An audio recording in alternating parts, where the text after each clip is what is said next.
এটা কি দেখাচ্ছ ভাই, একটু বলো।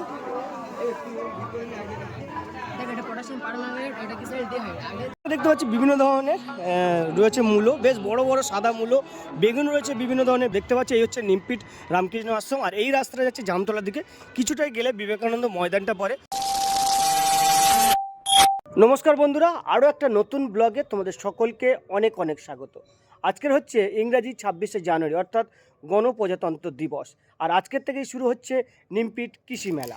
এই ব্লগে আমি তোমাদেরকে দেখাবো নিমপিট কৃষি মেলাটা এবছর কেমন হলো, কতদিন চলবে এবং তোমরা কিভাবে সহজে আসতে পারবে নিমপিট কৃষি মেলায়। বন্ধুরা, ব্লগটা শুরু করছি একেবারে নিমপিট রামকৃষ্ণ আশ্রমের সামনে থেকে। তোমরা দেখতে পাচ্ছ এই হচ্ছে নিমপিট রামকৃষ্ণ আশ্রম। আর এই রাস্তাটা যাচ্ছে জামতলার দিকে, কিছুটাই গেলে বিবেকানন্দ ময়দানটা পড়ে। আর আজকের কৃষি মেলাটা কিন্তু হবে বিবেকানন্দ ময়দানে। কৃষি মেলা উপলক্ষে কিন্তু মেন রোডের দুপাশেই প্রচুর দোকান বসে, ফাস্টফুড থেকে শুরু করে আর বিভিন্ন মিষ্টির সামগ্রী এবং ছোট ছোট বাচ্চাদের বড়দের বিভিন্ন দ্রব্যের দোকান বসে। ময়দানটা দেখতে পাচ্ছ একেবারে রাস্তার পাশে। আর প্রথম দিন স্কুলের বাচ্চাদের কিন্তু প্রচুর ভিড় রয়েছে, তো আমরা আস্তে আস্তে যাব একেবারে ময়দানের দিকে। দেখতে পাচ্ছ এবছর হচ্ছে 66তম বার্ষিক উৎসব ও কৃষি মেলা প্রযুক্তি। আর মেলাটা চলবে 26 থেকে 28শে জানুয়ারি পর্যন্ত। তোমরা যারা কাছাকাছি রয়েছো, কৃষি মেলা ভালোবাসো, তারা কিন্তু আসতে পারো। 26 অর্থাৎ আজকের এবং আগামীকাল এবং তারপরের দিন 28শে জানুয়ারি পর্যন্ত কিন্তু কৃষি মেলাটা চলবে। সমগ্র মাঠ জুড়ে মাঠের চতুর্দিকে কিন্তু স্টল রয়েছে। এদিকটাতে যেমন প্রতি বছরই বিবেকানন্দ ইনস্টিটিউশন ফর বায়োলজির দোকানগুলো থাকে, তারপরে মা সারদা মন্দিরের একটা কাউন্টার থাকে এবং তারপরে বিভিন্ন কাউন্টার থাকে। আর কৃষি যে দ্রব্যগুলো রয়েছে, যেগুলো আর কি দেখানো হয়, সেগুলো রয়েছে কিন্তু একেবারে ওই দিকটা, এক্সিট যে দিকটাতে, সেই দিকটাতে রয়েছে ভেজিটেবল অ্যান্ড ফ্লাওয়ার শোটা। প্রথম ডিপার্টমেন্ট হচ্ছে বিবেকানন্দ ইনস্টিটিউট অফ দ্য বায়োলজির। তাদের বিভিন্ন যে বায়োলজিক্যাল যে জিনিসপত্রগুলো রয়েছে তারা এখানে ডিসপ্লে করে, যেমন মাশরুম থেকে শুরু করে বিভিন্ন গাছ চাষ, সেগুলো কিন্তু তারা প্রতি বছর এখানে ডিসপ্লে করে। প্রতি বছরই কৃষি মেলায় কিন্তু মা সারদা মন্দিরের একটা কাউন্টার থাকে, যেখানে মা সারদার মূর্তি থাকে এবং খুব সুন্দর ফুল দিয়ে তারা এই অংশটাকে সাজিয়েও তোলে। দেখতে পাচ্ছ মা সারদার কিন্তু এখানে মূর্তি রাখা রয়েছে এবং মন্দিরের আদলে এই পুরো ব্যাপারটাকে সাজানো হয়েছে। নিমপিট কৃষি মেলা একেবারে যে এক্সিট রাস্তাটা রয়েছে তার দিকে কিন্তু গোলাপের যে শোটা, সেটা এবছর করা হয়েছে। দেখতেই পাচ্ছ বিভিন্ন ধরনের গোলাপ কিন্তু এখানে ডিসপ্লে করা হয়েছে, তার সাথে বগনভিলা গাছও কিন্তু এখানে ডিসপ্লে করা হয়েছে।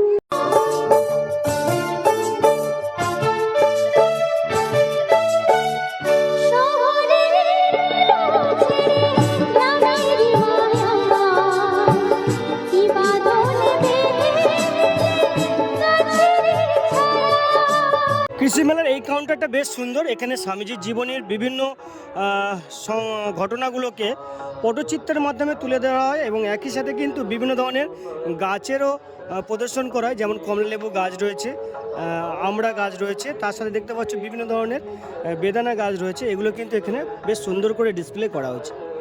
কৃষি মেলার মূল আকর্ষণ যেটা থাকে বিভিন্ন ধরনের ফুল, তার সাথে সবজি ভেজিটেবলস, সেগুলো কিন্তু এই পুরো কম্পার্টমেন্ট জুড়েই ডিসপ্লে করা হয়েছে। দেখতে পাচ্ছি কি কি রয়েছে তোমাদেরকে একটু বলি। বিভিন্ন ধরনের ফুলকপি রয়েছে, মাশরুম রয়েছে, তার সাথে বিভিন্ন ফুলের গাছ রয়েছে, গাঁদা ফুল থেকে শুরু করে সব রকম ফুল রয়েছে। দেখতেই পাচ্ছি এখানে কিন্তু প্রচুর ফুলকপি ওলকপি কিন্তু ডিসপ্লে করা হয়েছে। এগুলো কিন্তু সবই প্রাকৃতিকভাবে চাষ করা, কৃত্রিমতা নেই এর মধ্যে, সম্পূর্ণ রকম কিন্তু ভেষজ পদ্ধতিতে কিন্তু এইগুলো চাষ করা হয়, যেগুলো ডিসপ্লে করা হয়েছে। দেখতে পাচ্ছি বিভিন্ন ধরনের রয়েছে মূলো, বেশ বড় বড় সাদা মূলো, বেগুন রয়েছে, বিভিন্ন ধরনের বিট রয়েছে, টমেটম রয়েছে, প্রত্যেকটা কিন্তু মার্ক করা রয়েছে, সিম রয়েছে। আর আমাদের এখানকার সবচেয়ে যেটা বিখ্যাত সবেদা রয়েছে, তার সাথে রয়েছে দেখতে পাচ্ছি তো আমরা বিভিন্ন ধরনের কুল, বিভিন্ন ধরনের জামরুল, লাল জামরুল রয়েছে, সাদা জামরুল রয়েছে, হলুদ গুচ্ছ রয়েছে, নারকেল রয়েছে।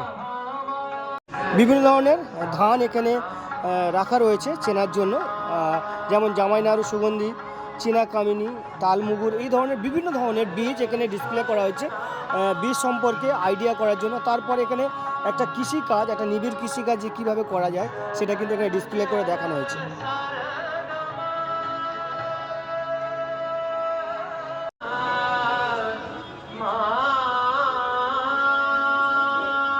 কম্পার্টমেন্টে বিভিন্ন ধরনের সূর্যমুখী ফুলের কিন্তু প্রদর্শন করা হয়েছে। ফুল কিভাবে চিনবে, পুরুষ ফুল, স্ত্রী ফুল এবং শঙ্করজাত কিভাবে চিনতে পারবে এবং হারভেস্টিং কিভাবে করবে, সেটা কিন্তু এই কম্পার্টমেন্টে, এই ডিপার্টমেন্টে দেখানো হয়েছে। যেমন সুন্দরবনের দ্বিতীয় ফসল হিসেবে যে সূর্যমুখী চাষ হয় এবং তার যে ধরন কী হয়, সেটা কিন্তু এই কম্পার্টমেন্টটাতে আমরা জানতে পারবো এবং দেখতেও পারবো। নিমপিট রামকৃষ্ণ বিদ্যাভবনের ছাত্ররা প্রতি বছরই এখানে বিভিন্ন রকম এক্সপেরিমেন্ট করে, যেটা আমি তোমাদেরকে দেখাই। এবারও বেশ কিছু এক্সপেরিমেন্ট তারা করেছে, তো সেটা তোমাদেরকে দেখাবো। বলো কি দেখাবে? আর্থকুয়েক দেখো।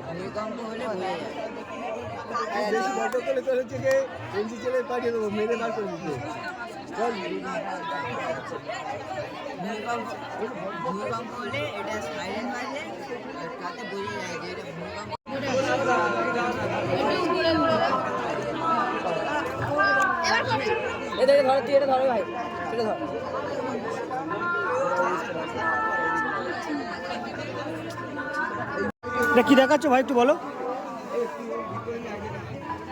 পটাশিয়াম পারম্যাঙ্গানেট, এটা কি ডিহাইড। আগের দিনে যেসব মানে তান্ত্রিকরা যেরকম আগুনের উপরে চাষটি জল ছিটিয়ে মানে আগুন জ্বালাতে আসছেন, একই দিয়ে সেটা মানে এটা জল দিত না, কিন্তু ওই গ্লিসারিন ডিহাইড দিত। তার মাধ্যমে কার্বন ডাই অক্সাইড উৎপন্ন হবে, আগুন হবে, ম্যাঙ্গানিজ ডিহাইড। আচ্ছা, পানি তৈরি হচ্ছে।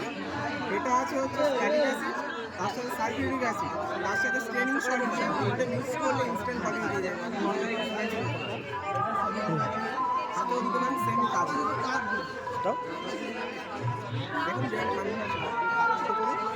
এখানে বুঝতে পারবেন ঠান্ডা। কোন ক্লাসে পড়ো? ক্লাস 11। ক্লাস 11 এই ছেলেরা দেখাবে রেডার সিস্টেম। রেডার সিস্টেম কিভাবে কাজ করে। মানে কাজ হচ্ছে দেশের এখান থেকে একটা 40,000 হার্জের বা 4,000 হার্জ, মানে যেরকম হার্জে নেবে সেরকম একটা রেঞ্জ হবে। এই রেঞ্জের ডিস্টেন্স হচ্ছে 40 সেন্টিমিটার। এই 40 সেন্টিমিটারের মধ্যে যদি কোনো কিছু বিভক্ত জিনিস আছে, এই রাডার সিস্টেম পুরো রেড হয়ে যাবে। আর যদি 40 সেন্টিমিটারের মানে কাছে উপরে যদি দেওয়া হয়, এই রাডার সিস্টেম গ্রিন লাইট দেবে, মানে দেশের প্রতিরক্ষায়, মানে অন্য দেশ থেকে বোম মানে এরকম। এটা হচ্ছে ধ্যানটা জেনারেটর। তার সাথে বিদ্যুৎ উৎপন্ন হচ্ছে, বিদ্যুতের মাইনাসটা নিচে যাচ্ছে, প্লাসটা উপরে হচ্ছে। কাঁচের ঘরের মধ্যে এখানে হাত দিলে মানুষের গায়ের লোম বা মাথা চুল খারাপ হয়ে যায়। আমেরিকান বিজ্ঞান আবিষ্কার করেছে 1929 সালে। আমি পলিসে ব্যবহার করতে। কোন ক্লাসে পড়ো?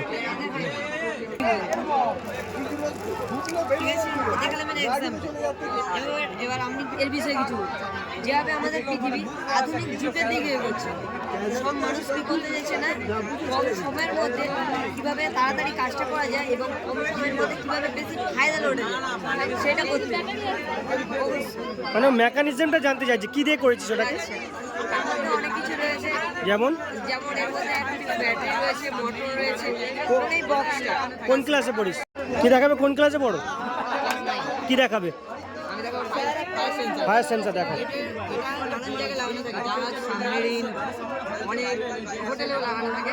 এবার এইরকম মডিউল মানে সেন্সার যেটা এইরকম মডিউল উপরে সিলিং লাগানো থাকে, যাতে এবার আগুনের সবসময় উপরে ওঠে।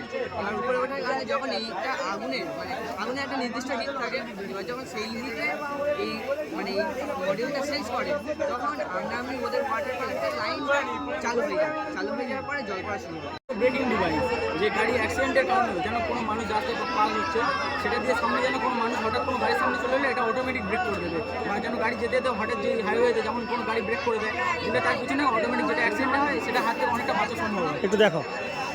এই যেমন গাড়ি চলতে হঠাৎ কোনো বস্তু যেন সামনে চলে এলো, এই অটোমেটিক ব্রেক করে দেবে। আচ্ছা, এবার কোনো বস্তু যেন হঠাৎ সামনে চলে এলো, অটোমেটিক ব্রেক করে দেবে। তুমি নিজেই করেছো? আমি নিজেই বানিয়েছি। কোথা থেকে আইডিয়া পেয়েছো? এটা বলতে গেলে যে মানুষের অ্যাক্সিডেন্টের হাত থেকে যেমন দেখতে পাই, মেকানিজম আইডিয়াটা কোথা থেকে নিয়েছো? মেকানিজম আইডিয়াটা বলতে গেলে অনেকটা ইউটিউব থেকে নেওয়া হয়েছে, কিন্তু পুরোটাই নেওয়া হয়নি। ওরা মানে অনেকটা নিজের আইডিয়াতে এটা মানে। কোন ক্লাসে পড়ো? আমি ক্লাস 11 পড়ি। Thank you. তুমি কি দেখাবে বলো? হচ্ছে wind power to road light electricity. এটা হচ্ছে বায়ুকল। বায়ুকল থেকে বিদ্যুৎ তৈরি হবে, বিদ্যুৎ তৈরি হয়ে ব্যাটারি চার্জ হবে, চার্জ হয়ে অন্ধকার করে লাইট জ্বলবে। এখন দিনের বেলা জ্বলছে, ডার্কনেস চললে অন্ধকার করলে আরো জ্বলবে। একাই করেছো ওরা কেউ হেল্প করেছে? একাই। একাই করেছো। কোন ক্লাসে পড়ো? ক্লাস 10। Road light electricity. ভাই বলো। বায়ুকল থেকে বিদ্যুৎ তৈরি হবে, বিদ্যুৎ তৈরি হয়ে ব্যাটারি চার্জ হবে, চার্জ হয়ে ডার্কনেস চললে আলো জ্বলবে। তার উপরে যে ছবিটা দেওয়া হবে তার আলো রশ্মি হচ্ছে লাইট জ্বলবে, লাইট অন্ধকার করে ইলুশন ক্রিয়েট করছে। যেটা থ্রিডি। আমি যদি 45 ডিগ্রি অ্যাঙ্গেল থেকে 90 ডিগ্রি অ্যাঙ্গেল করতে তাহলে ওটা 2D হিসেবে চলবে। নিজেই করেছো? আইডিয়া কোথা থেকে পেয়েছো? আইডিয়া অ্যাকচুয়ালি কোনো একটা প্রতিফলন যখন নিজে করবে তখন ওটা লোপে দিয়ে গেলে প্রবলেম টুটি যায় স্লোপে করে ইলিউশন ক্রিয়েট করে কোন ক্লাসে পড়ো? আচ্ছা, ও রং অ্যান্সার দিলে রঙের সঙ্গে না আওয়াজ হবে আওয়াজ শব্দ হবে না। অন্য একটা দেখা ফুটবল ফুটবল ধরেছিস ও আচ্ছা, রং অ্যান্সার দিচ্ছিলাম তাই। ফ্রান্সের বর্তমান রাজধানীর নাম কি? প্যারিস তো ঠিক আছে, হ্যাঁ ঠিক আছে, ঠিক হলে সাহস। তোমরা কি দেখাবে বলো? বাড়িতে যখন বাচ্চারা একা থাকে অনেক সময় শুরু করে হাত পায় না কিংবা লাইট অফ করতে ভুলে যায়, যার জন্য ইলেকট্রিক কোনো অপচয় হয়, যেমন কানে চলার একটা ভয় লেগেই থাকে। তাই বাচ্চা বাড়িতে একা থাকাকালীন যখন টয়লেটে যাবে একা কিংবা কোনো রুমে প্রবেশ করে তখন লাইটটা অটোমেটিক চলে যাবে। সেটা সিস্টেম নিয়ে নেওয়া করেছে, 5 সেকেন্ড প্রবলেম হচ্ছে, 5 সেকেন্ড দিলে কাজ করে। আর যখন বাইরে বেরোবে তখন লাইটটা অটোমেটিক অফ হয়ে যাবে। সেন্সর সিস্টেম এটা ট্রাই করবি কে? তুমি কি দেখাবে? War game. এই গোলটাকে এখানে নিয়ে যেতে হবে। এই যে চারটাতে এটা না টাচ করবে, যদি নিয়ে যেতে হয় তাহলে ক্লোজ করা আছে। আচ্ছা, ট্রাই করো তো ভাই, ওয়ার গেম ট্রাই করো। আরেকবার করব কত সুন্দর হয় একজন পার করে দিয়েছে। হবে, ঠিক আছে। তুমি কোন ক্লাসে পড়ো? আমি ক্লাস 8-এ পড়ো। নিমপিট কৃষি মেলায় কেবল যে বিভিন্ন ধরনের ফুল বা কৃষি জাতীয় দ্রব্য শো হয়েছে তা নয়, তার সাথে কিন্তু কৃষির সাথে রিলেটেড বিভিন্ন ধরনের যন্ত্র অংশ, যেমন মনে করো বিভিন্ন হারভেস্টিংয়ের যে পাওয়ার টিলার থেকে শুরু করে মেডিসিন দেওয়ার যে সমস্ত যন্ত্রগুলো, সেগুলোও কিন্তু এখানে ডিসপ্লে করা হয়েছে। তোকে চালে আমি দিয়ে দিত। আচ্ছা, আপনারা এখানে দেখতে পাচ্ছি মোটামুটি কৃষিকাজের সঙ্গে যুক্ত রিলেটেড বিভিন্ন ধরনের যন্ত্রাংশ রয়েছে। কি কি রয়েছে মূলত আপনাদের কাছে? এখানে এগ্রিকালচারের সমস্ত রকম ইমপ্লিমেন্ট পাওয়া যায়, ছোট বড় মাঝারি সমস্ত ধরনের পাওয়া যায়। আপনাদের প্রতিষ্ঠান কোথায়? আমাদের প্রতিষ্ঠান হচ্ছে, আমাদের প্রতিষ্ঠান নাম হচ্ছে প্রিয়ম ট্রেডিং। আমাদের এখানে যে শোরুমটা রয়েছে কৃষ্ণচন্দ্রপুর, এখানে আমরা সমস্ত ধরনের মেকানিক আমরা পাবেন। আমরা এখানে গভর্নমেন্ট সাবসিডিতে আমরা বিক্রি করি, সারা বছর আমাদের প্রচুর স্টক রয়েছে। আমরা কি কি রয়েছে মূলত? আমাদের এখানে হারভেস্টার থেকে শুরু করে ছোট পাম্প, স্প্রেয়ার মেশিনও পাবেন এখানে। আচ্ছা, আপনার এখানে নতুন একটা মেশিন কয়েকটা দেখলে একটু যদি দেখান, আসুন। এইটা সম্পর্কে একটু পরিচয় করে দিন। ওই যে এটা আছে, এটা একটা সম্পর্কে আজ শেয়ার আছে, এটা র্যালি কোম্পানির আছে। এটা হচ্ছে আচ্ছা। পাওয়ার উইডার। এটা পাওয়ার উইডার এখানে ছোটোখাটো যে বাগান বাগিচা করা যায় এবং একটা মানুষ সিঙ্গেল নিজেই করে নিতে পারবে সহজে। করে নিতে পারবে।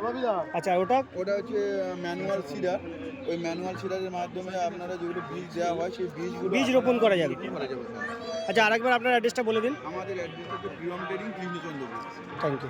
নিমপিট কৃষি মেলার এই ব্লগটা এখানে শেষ করলাম। কেমন লাগলো অবশ্যই কমেন্ট করে জানিও। আর দেখা হবে নতুন কোনো জায়গায় নতুন কোনো ব্লগে। ততক্ষণ ভালো থেকো, সুস্থ থেকো।